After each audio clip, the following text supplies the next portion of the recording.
Okay, so let me just make sure. I'm pretty sure that's working now. But let me just make sure we are.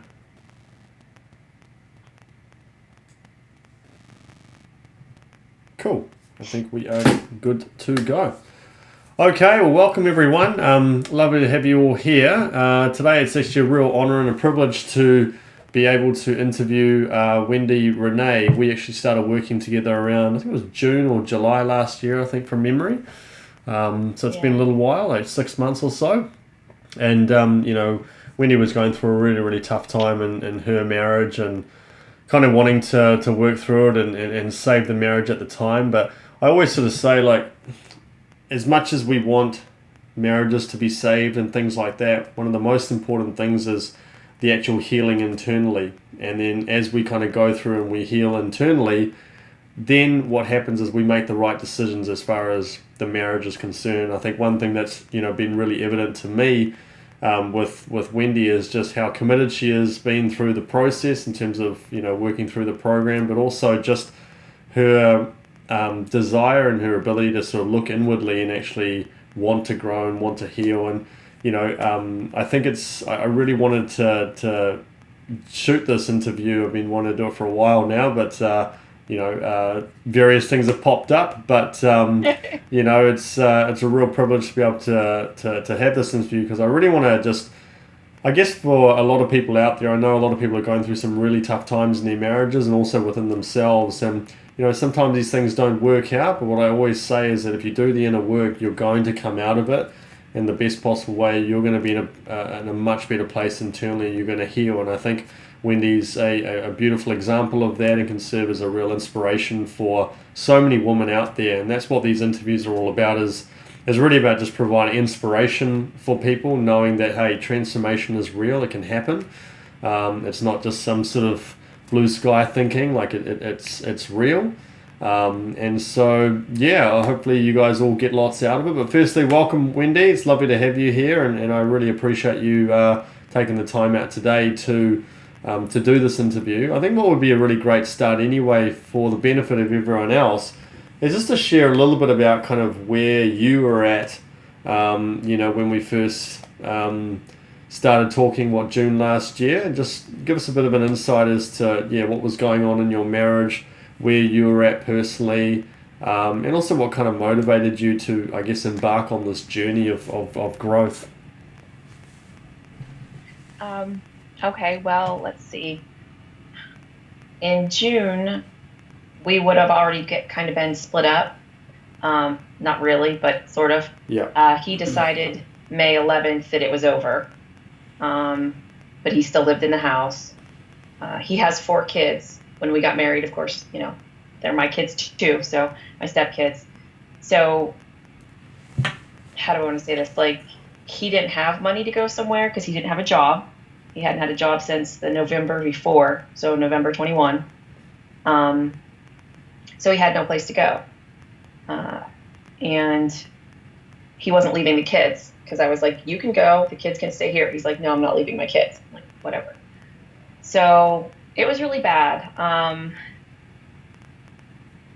He is my first real relationship, and we've been together for 8 years.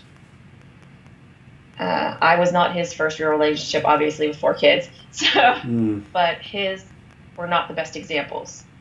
He hasn't really had a good example of a good marriage. I thought I did, but now that I'm going through all this stuff, my parents bicker way too much. Like, I'm realizing, I'm like, okay, this isn't normal. Like, before I thought it was just like, bickering this and that, and mom's just, but no, but it's still not the best. But so I was trying to, I was devastated. Devastated that he could just be like a switch. Because he told me May 11th it was over, and May 12th he's whistling around the house. And I'm like, yeah, no, something's up with that. I ended up finding out later, once I put 2 and 2 together, and actually 3 and 4, that on his birthday on April 27th, when his buddy took him out, he ended up at a bar, and that's where he met the girl that he's with now. Of course, he lied and said they weren't doing anything, but he would disappear for days on end in the summer to his buddy's house. And, but yeah, like I said, May 11th, he was pretty much done. Like he was, for him, it was just boom, that's it. Like he had his reason and now he's done. And of course I'm sitting there, I'm a sobbing mess. I'm trying to fix things. I'm trying to, somehow, make him stay or realize that, so I went through a lot because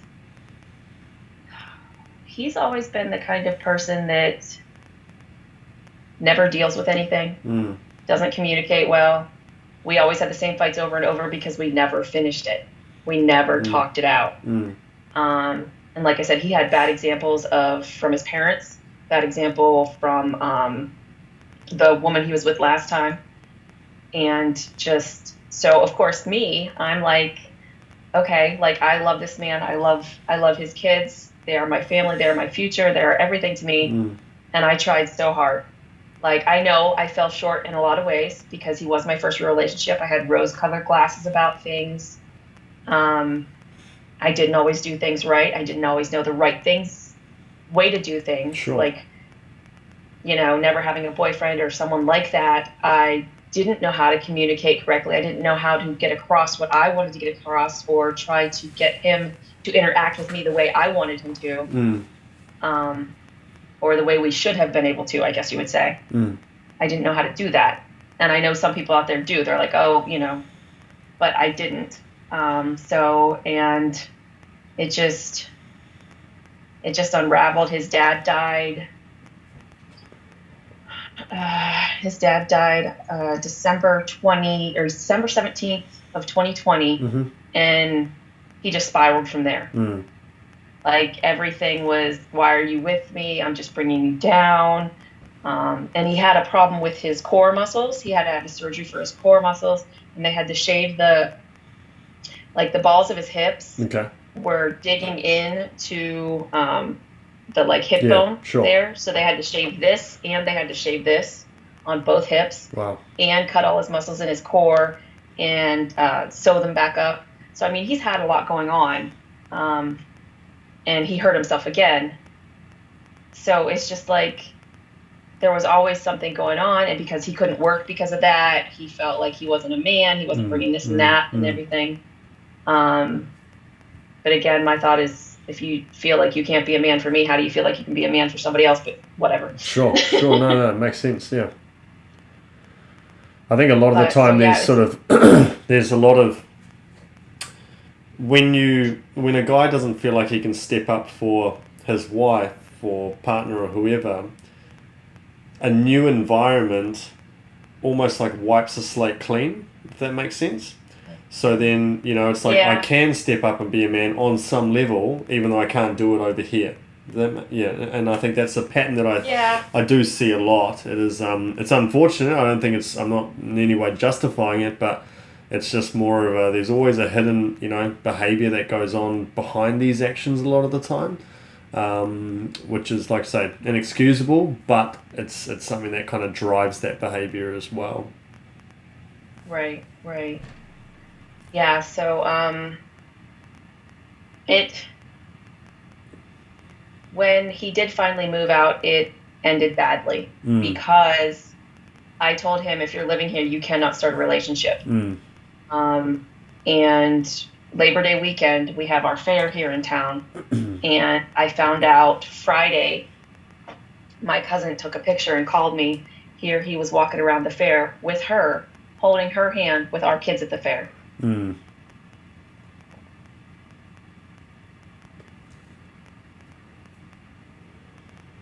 Said something about batteries, and he's like, do you have batteries? And I'm like, no. He's like, I think you're lying. And I just looked at him like, I'm lying? And he's like, what are you talking about? And he's like, oh, I know you know. I'm like, yeah, of course I know. You held her hand and waved at Taylor, my cousin, at all my family members at the fair. So that was Friday. Friday I told him he could no longer borrow my car because his truck was broken down. And he had picked up a job again, but that was just to move out of here. But I told him to go ahead and use my car because I work from home. in the same time that he would be gone, I would be working. So I never needed it. Mm-hmm. So I told him to use my car there for a little bit. But then when that happened, I was like, you're not using my car anymore. You're going to have to figure out ways to get the kids back and forth wherever they need to go on your own. Like, that's up to you now. You know. And he's like, that's fine, that's fine. So because of the holiday, Monday rolled around, and I asked him if he had found a ride. And he said, yeah, I found a way to get her back there. I'm like, okay. And I was like, you asked her, didn't you? And he's like, well, yeah, you said I couldn't borrow the car. I'm like, you have other friends. And I was like, I don't want her here. I was like, she's not allowed to pull up in front of the house. She is not allowed to come up the road. I'm like, I will take you down to the gas station, or you can walk down to the gas station, but she is not to come up this hill and be in my driveway or anywhere near. And he's like, yeah, okay. So later that night, because it's like a hour and 45-minute drive to drop her off, and then an hour and 45-minute drive to come back. So it takes a bit. And when he ended up coming back, he asked if I needed anything before he got home, and I said, I actually need dog food. So he's like, okay, I'll grab some dog food. So the next thing I know, I come home from the fair. My jaw is tensioning up just talking about this again. I took the dogs out, and next thing I know, this car comes up the road, stops in front of the house. He brought her to our house, and here lets Madison, the oldest, out of the back seat, and then drives off. And like he brought it here. So I reacted like he was rubbing it in at the fair, and then brought it here to the house in front of the kids. Right. I stayed outside so they wouldn't see or hear as much, but it didn't matter. They were at the window. They knew something was up. But of course, that makes me look like the bad guy because he brought her here. Like, that was the one stipulation. No relationships while you're living. I didn't think it was that hard to follow, but... What did that do in terms of your perception and also your desire to want to work on things?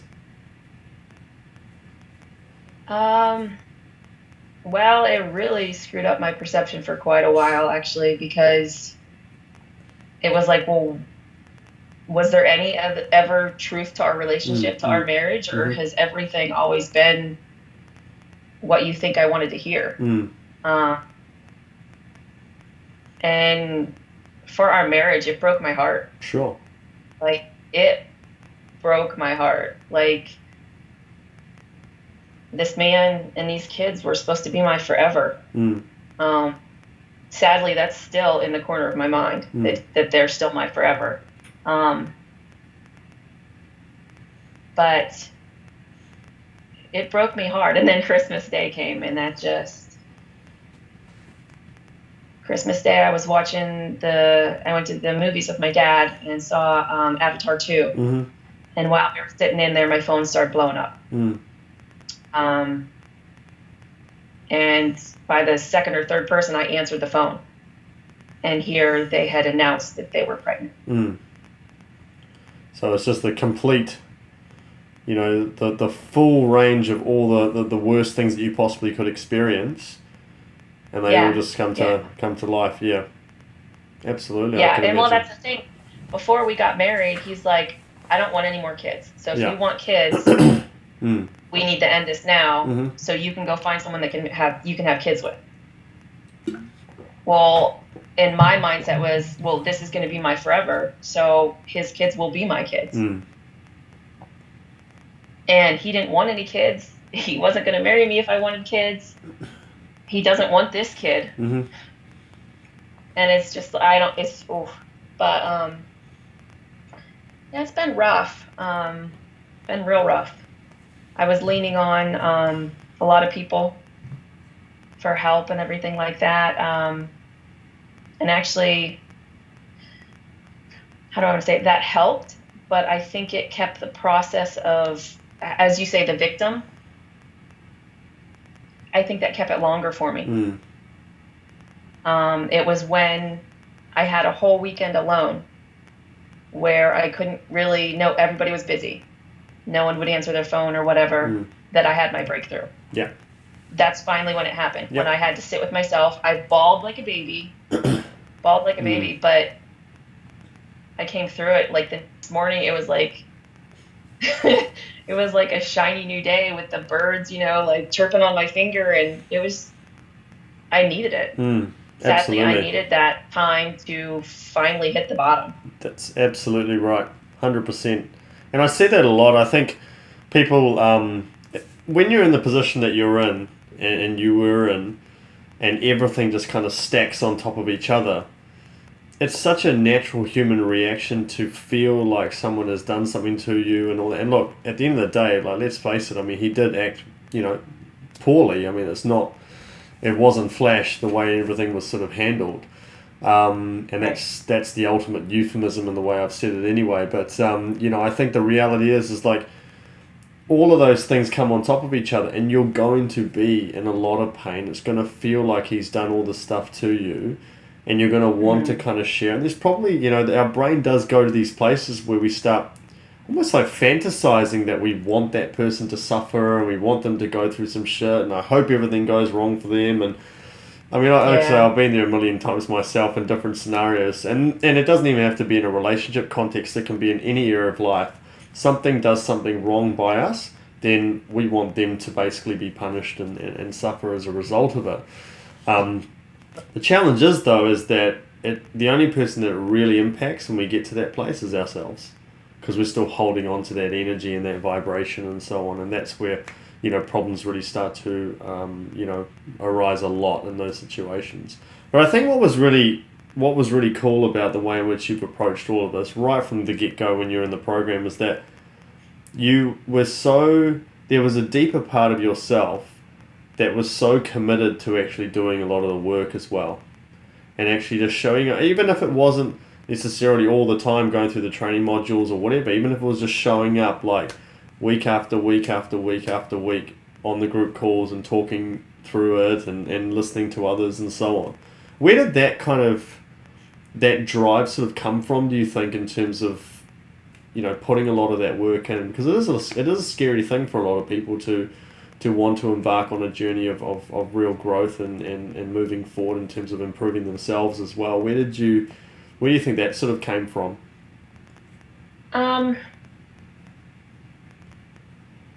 Well, like I said, him being my first relationship, I knew there were things I did wrong. There were things I knew I didn't understand or work through correctly, and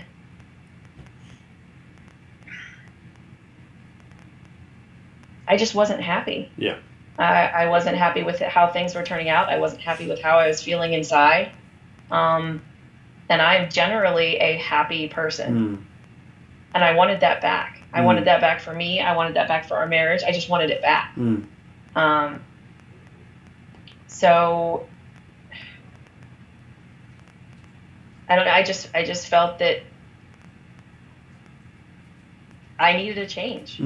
Like, in here, I just need that change.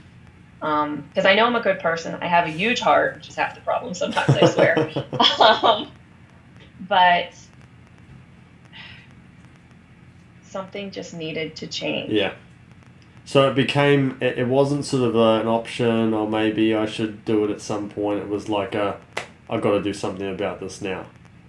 And I think for all those kind of listening on the call as well, I think that's one of the really important factors is that for us to create shifts in terms of our circumstances in our lives, we have to get to a place where the change actually becomes it's not an option. It has to happen. It's a must. It's just got to happen. And the thing is that often when we are in pain, because sometimes we get so used to it, or we get to a place where we know what that experience is like, we're dealing with it right now, so we're somewhat familiar with it, but it's embarking on a journey which is, personal growth, potentially shifting a part of yourself, etc., means that you're venturing into territory that you don't know what that feels like. And so sometimes it feels more comfortable to stay where we are than potentially embarking on the journey towards, something really magical, but because we don't know what that looks like and we don't have faith on some level that it can happen, we then resort back to staying put with the areas that we actually know. And but I always say, and I shot a video in the group the other day around what we want, and all of the joy, the love, the happiness, etc. that we want in life is on the other side of fear. And the only way we move through that fear is by actually confronting our pain, our challenges. Just like you talked through in terms of your moment. Yes, I think it was a combination of things that had led up to that point. And I think that was your tipping point, and it all just started to shift at that point where you actually confronted. And I think you really applied a lot of the things that we'd been talking about and stuff over the months and so on, to really kind of sit with it, to process it properly, using a lot of the strategies, etc., to make sure that you're able to move forward. So I'm super happy that you're in that place. What is that? How do you look back, like in terms of the actual marriage and so on? I know you were saying before you kind of looking at it through rose-tinted glasses and stuff from time to time. Do you look back on it and sort of see kind of red flags every now and then? Is that something that you observe now? Yeah, I definitely see the red flags. And I think that was another thing too. Like, my husband was always, he's full Eeyore. Yes. Like, just like, this is my life. It's always been crappy. It's been 37 years Yes. of, me being blamed for everything. I was just like, dude. Yeah. I was like, number one, it doesn't have to be like that. Yeah. Number two, move on. Break the cycle. Like, there's just so many things he could have done, and he just liked to live there. Yeah. Absolutely. Like, even now, like, he admits, pardon my French, he fucked up. Yeah. He admits he fucked up. Sure. But at the same hand, he's still sitting there. He's still in that situation, and he's still, oh, woe is me. Yeah. It's like, you made this situation. Do something about it. Absolutely. So take responsibility for your circumstances. Yep. Yeah. Yeah, and just, like, I definitely see some of the red flags now. But again, like I said, with it being a new relationship and my first, I never really knew what those red flags were. And it didn't come for years later. Like, it was about year 3 when stuff started to crumble. Yeah. When he started to be more Debbie Downer. And then, like I said, his dad died, and it was just... but no, like, and that's the thing, like, some of the things I've always wondered about myself, or always just felt about myself, watching your program and listening, there were things that you would say, and I'd be like, oh, okay. So that explains why, I have that abandonment issue, and that's why, you know what I mean? Things just clicked, too. And when they started to click, that definitely changed my perspective of, I can get through this. Beautiful. Like now I know what happened, why I feel like this, and what I can do to fix it. Absolutely. So 100%. And the thing is that it's, I always sort of say, and I mean this with the greatest respect to all those people who have created shifts and so, it's not that, we have some special traits or anything like that means that only we can experience shifts and other people can't. Transformation is something that is absolutely attainable for everyone. We can create real powerful shifts. There's no doubt about that in my mind, and I think it really just comes down to having a genuine desire to want to shift and to have a strong enough kind of reason to do that as well. Like your reason around, hey, I want to kind of connect back to who I am. I want to... Oh, sorry, it's cut off there. I want to connect back with who I am as a person. I want to find my happiness again. All of that stuff is it's such an important reason. And the desire for that, you've got to have to want that more than, anything in the world, really. Because as you grow, you can then impact the lives of, of everyone else as well. And that's just the greatest gift that you can possibly give. So... tell us a little bit about where you're at right now, and just since you've had that kind of breakthrough, how have things been? What does that experience look like for you now? Well, I definitely have more happier days. I still have little bumps in the road, Sure. like you're going to. It's just going to Absolutely. happen. 100%. Okay, so out of the 4 kids, the oldest has moved away, barely talks to her father, cut me off totally. But again, I think my husband was like confiding in her, and actually she met this other girl first before he was even out of the house. Spent a weekend with her, like, so she just fell in love with this girl and kicked me to the side. So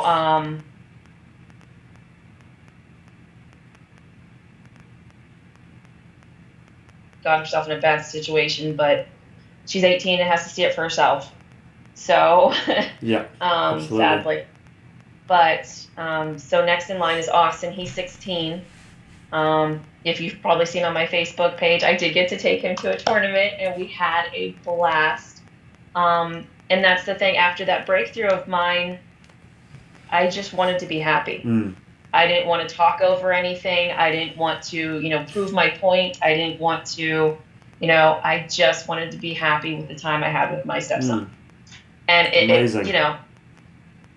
yeah, it was such an awesome day. And actually, I've got to see him a couple more times since then because of wrestling matches and everything. And he's pretty much just invited me right back in. Great. That's beautiful. And Allison is the next one in line. She's 15.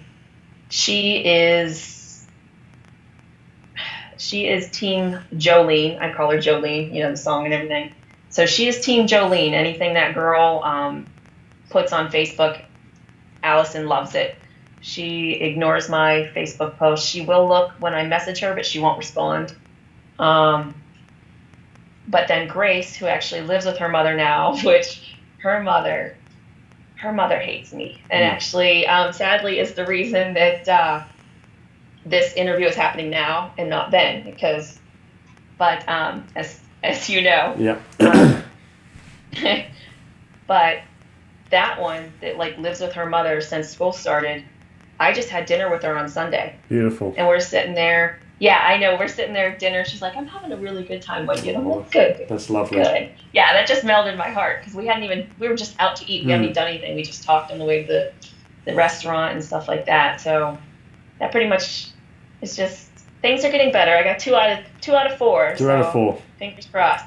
Yeah, and look, I know this is obviously a real pain point for you. I know, I've obviously spoken to you many, many times about all of this, and our children and they're so precious to us. Regardless of biological or stepkids or whatever it may be, they're so precious to us. And that's often the hardest part of this whole process is feeling like they're just going to be taken away from you, And you had that experience. But I think what was really cool, and, we sort of talked about it a lot, was no matter what's going on, we need to rise to a higher level, which is what you're doing and have done. And then secondly, we just have to blast them with love. And I know I was probably a few times where I was pretty blunt with you and pretty direct about just love, just give, just be there every step of the way. And even if the oldest and the middle one are just being a little bit rebellious or hurting or whatever, it's the same thing. It's we love. We just keep blasting with love because it always wins in the end. And I maintain that. And it might take, we don't know how long those things are going to take. But as long as you're continuously putting that beautiful energy out there, it's going to, reap rewards down the line as well. And that's the greatest gift that you can give them as well. Because even when people have challenges or there are problems in any way, or the kids are having problems or whatever, they can see you as a role model and be like, wow, no matter what, Wendy just kept loving and loving and loving and loving, and that's just a beautiful gift that you can give them through this whole process as well. So, no, I'm really, really happy that, things that there's light now, because I know there was a lot of darkness there for Yeah. for a while. But I think now you're living proof, and I guess you've seen and you've experienced it yourself that transformation is real and that it absolutely can happen. You've just got to have the courage to embark on a path and on a journey, and really have the desire to want to really shift within you. So I think it's beautiful to see, and I'm really excited to see what the journey, or how the journey unfolds for you. I'm curious though, how do you view things with your ex now? How do you see him? Because I remember there was one thing that you said in the previous time we spoke, I think it was, it really stuck out to me in terms of how you'd be open to kind of having a conversation with him and just talking through, and I think you'd mentioned he wanted to speak with you and stuff like that as well. And just you were very open about, hey, yep, sure, if you want to catch up just to talk about things, blah, blah, blah. Which is often a very hard thing when someone's, engaging with someone else and there's that sort of connection. It'd be very normal to be like, hell no, get out, I don't want to know you. Right. But talk us through a little bit about that and what's been going on there. Well, like I said, since my breakthrough, I guess we'll call it, me and him have been getting along. Yep. We talk. We even sit together at the wrestling matches. So, we sit there and we joke around and we talk and this and that. And actually, that's where a lot of the conversation had come from, about him saying he screwed up. And, all this other stuff. I do still worry every once in a while that he just tells me what he thinks I want to hear. But I mean, the communication is open, which is good. And Friday I asked him, because Grace was coming home, the youngest. I was like, would it be all right if I got her on Sunday before you took her back? And, he said he'd check with her. So I asked Saturday. He's like, yeah, she's up for it. So that's fine. What time are you thinking? So, I mean, it's going okay. It's going pretty good. Like I said, I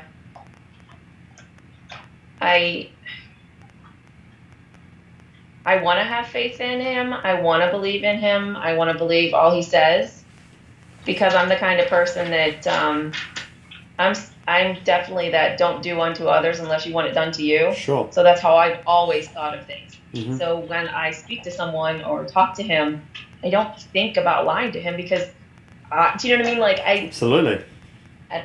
So I don't want to think that way, but on the same hand, it's like, you're still with her. You still, post stuff every once in a while to her.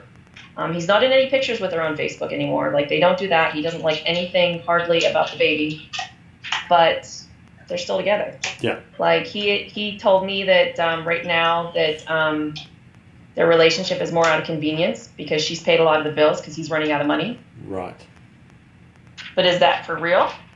I don't know. You know what I mean? I knew he was going to run out of money. He's talking about selling the motorcycle that he took a loan out on to be able to get the place that he got. So, I mean, I knew that was going to happen. But on the same hand, that situation still doesn't have to be that situation. So, at this point, you're picking where you want to be. Yep. So, like I said, I don't know what all to believe. I guess it could both be true.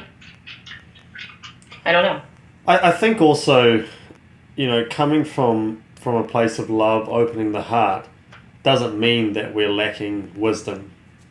And and I think this is one of the key things. I think people think, oh, if I'm coming from my heart, then I'm all mushy and I'm not smart about my decisions and stuff like that. We lose, we lose our ability to be able to be pragmatic and be practical. But actually, it's not that. In fact, we have a greater level, a greater ability to make decisions.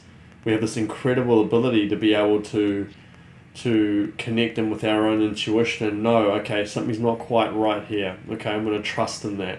And that's really what this journey is about, and that's what you've slowly developed and will continue to develop as you continue to embark on this journey, is a greater level of faith in your own self and what is going on internally within you. So if there's something that doesn't sit right, okay, I've got to just be a little bit mindful of that.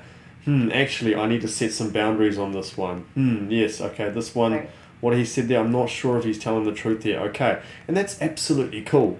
It doesn't mean that we just have to, oh yeah, listen to everything and agree with absolutely everything with what they say, because people sometimes do have an ability to lie, or you come across different characters who will tell you what you want to hear and things like that. It's part of our journey and our growth to be able to be discerning about that, to be a bit aware of it, and then use our wisdom to then to ensure that we make the best decisions for our future as well. So and I can see you're petting your dog or your cat or whatever, and Yeah. that's the thing, you've got a big heart, and so you're naturally going to be one of these people who just continues to love. But I always say, like, we don't ever want to lose that part of ourselves, because it is a massive part of who you are. You don't want to give up, and for anyone listening as well, you don't ever want to give up that part of you that's loving and caring and nurturing and stuff like that. That is a very important, it's almost like an innate and intrinsic part of a lot of individuals. And in particular, I think women in general have a bit more of a, a genetic predisposition or whatever towards operating like that. It does exist within men, there's no doubt about that, but it's depending on how much of their femininity that they can actually connect in with. But it's really important to hone that, to honour that. I think that's a really key part of the process, and you don't ever want to lose that part of you, because then you start losing yourself. And then when you start losing yourself, then it becomes a very painful process to have to go through and have to deal with. So no, I think it's absolutely amazing, a lot of the shifts that you've created. As I said, I'm really, really excited about how the future, what the future holds for you, and I think it's fantastic that you're still, that you guys are able to maintain an open communication between the two of you as well. I think we don't want to live in anger and bitterness and victimhood about all of those things that have happened in the past, because the only person that suffers through that will be the individual themselves. So this is really about your growth and your healing. So I'm curious, like, in terms of like the journey that you've been on as far as this kind of program has kind of gone for you, or as the program is concerned, how did you find the process as far as kind of going through the modules and going through the group calls and things like that? And as I understand, you've sort of built some relationships outside of within the program as well, with people as well. So maybe you can talk a little bit about sort of that for you and how that's impacted you. Well, like many people have said, when they find you in, like, I did talk to somebody else before I talked to you, and it just didn't fit. I couldn't put my finger on it, but something just didn't feel right. But then I talked to you, and I don't know, it was like, yeah, that's it. That's what I'm going to go with. And like I said, once I started listening to stuff, like, I don't remember which one it is, if it's like before, right around the goddess thing or what it was, but something just clicked, and it was like, oh, that's why I have that issue. And I still haven't fully worked through it, but weirdly enough, it's kind of taken it off the shelf. I don't know how else to say.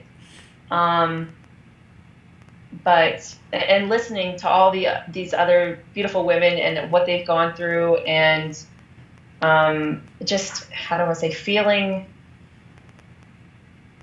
like on the phone calls and listening to everything, just feeling like there's no judgment from anybody in this group. Like, all you feel from this group is love. At least that's what I've felt so far. Absolutely. And it's amazing.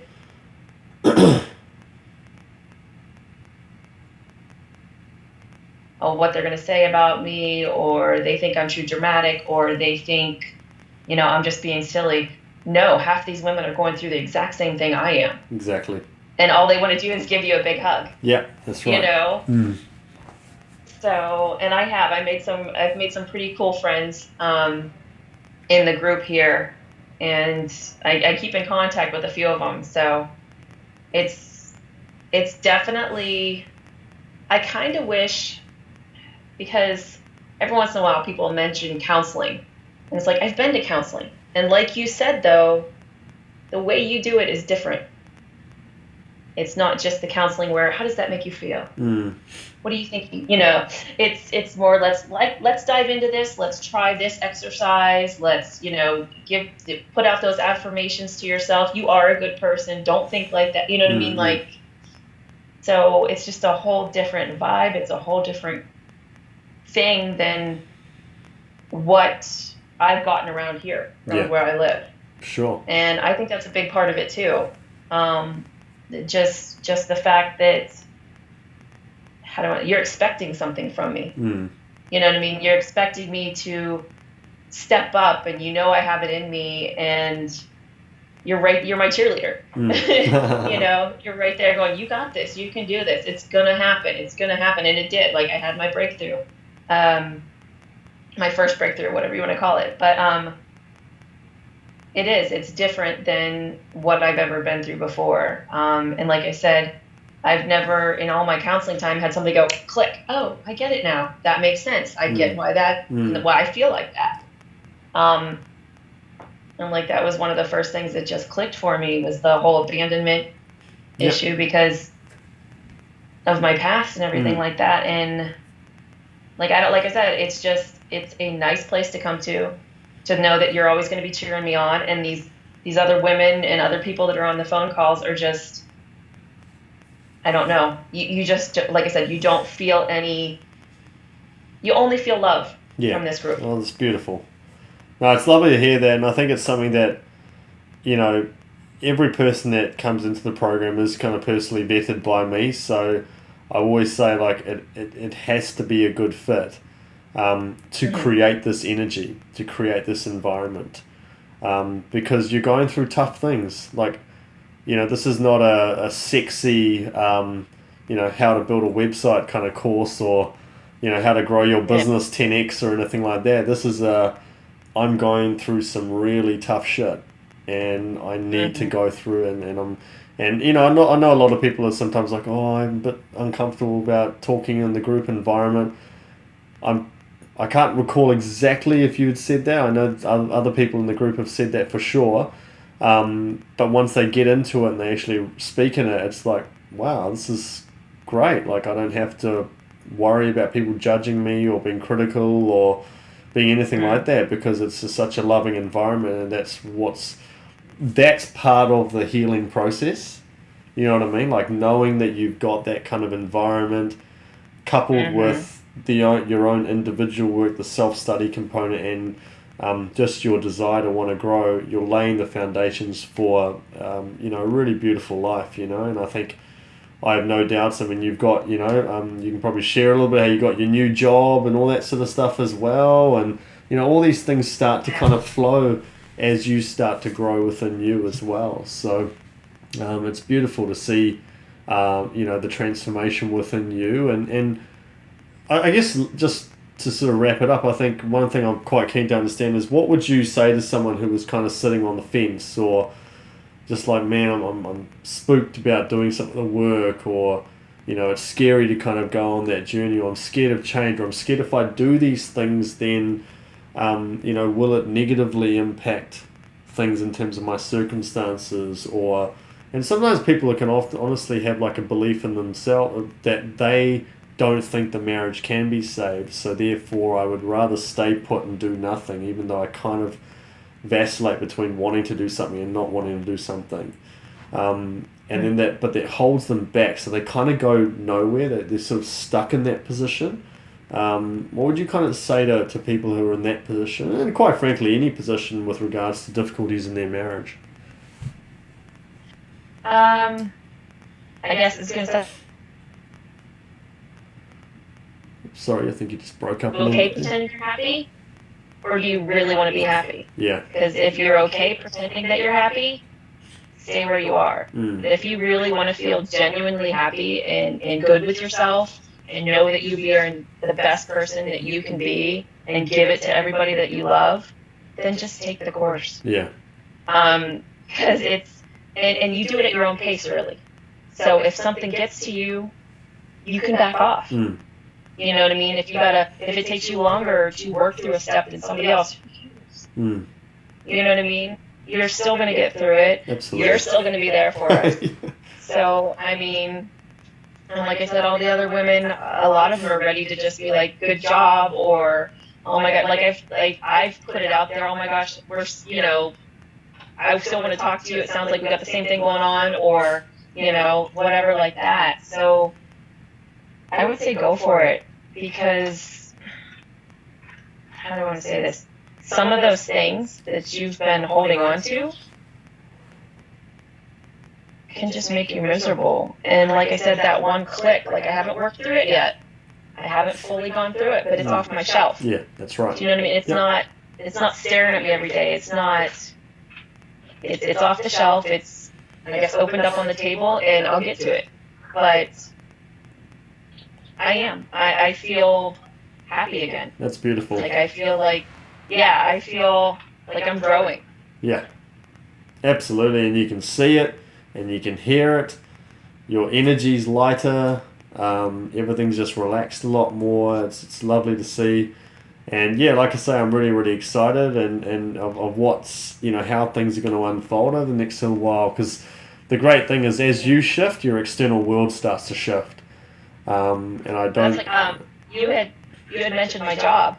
I got that new job. I started December 11th. I was out on the phones December 27th.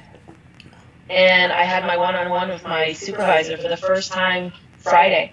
And she's already talking about me. She's like, I see so many things possible for you. She's like, you are amazing at this job. She's like, if a year goes by and you don't try to move up, she's like, I'm kicking you off. You're going up.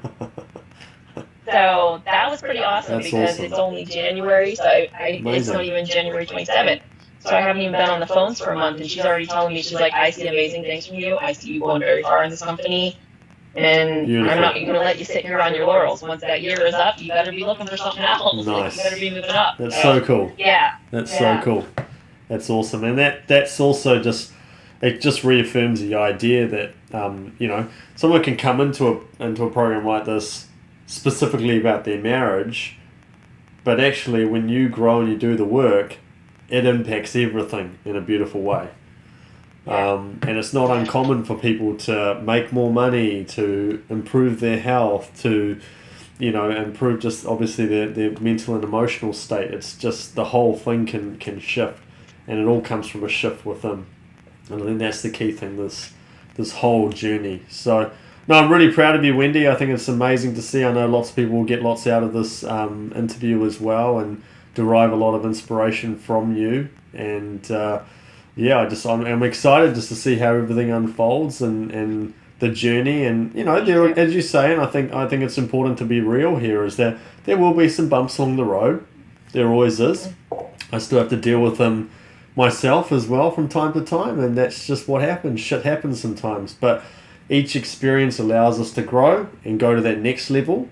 But I always say, it's like, rather than kind of going along the journey and then living kind of down here and then occasionally going up a little bit and going down a little bit up, you're kind of up here now, occasionally go down a little bit, back up, and so you've gone up another level. And that's what's really cool. And that's what a shift is. And everyone's capable of it. You've just got to have the courage to want to do the work. It's the thought of it is scarier than the actual work itself. That I can promise you. And I think people hold on to this fear about, oh my God, what happens if I do this and this is what happened? We're already letting fear get in the way. And we've got to step more into a level of faith. And when you do that, amazing things can happen.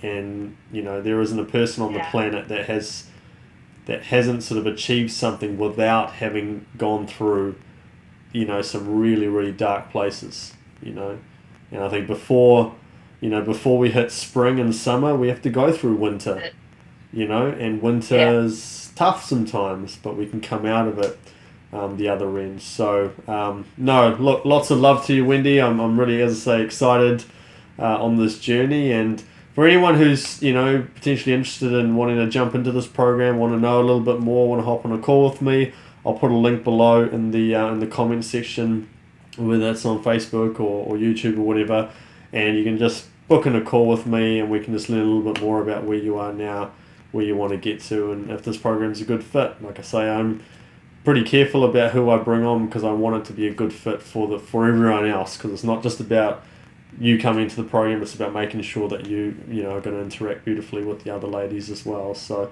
if you, like I say, if it feels right for you, if you get a good energy from all of it, then don't hesitate, take that leap of faith, and I promise you that it's going to make a big shift in your life. So thank you again, Wendy. I really appreciate you, and have a thank you. Oh, you're most welcome. You're most welcome. All right, well, have a great day. Thanks everyone for watching, and I will talk to you soon. All right, take care, everyone. Bye-bye. Bye.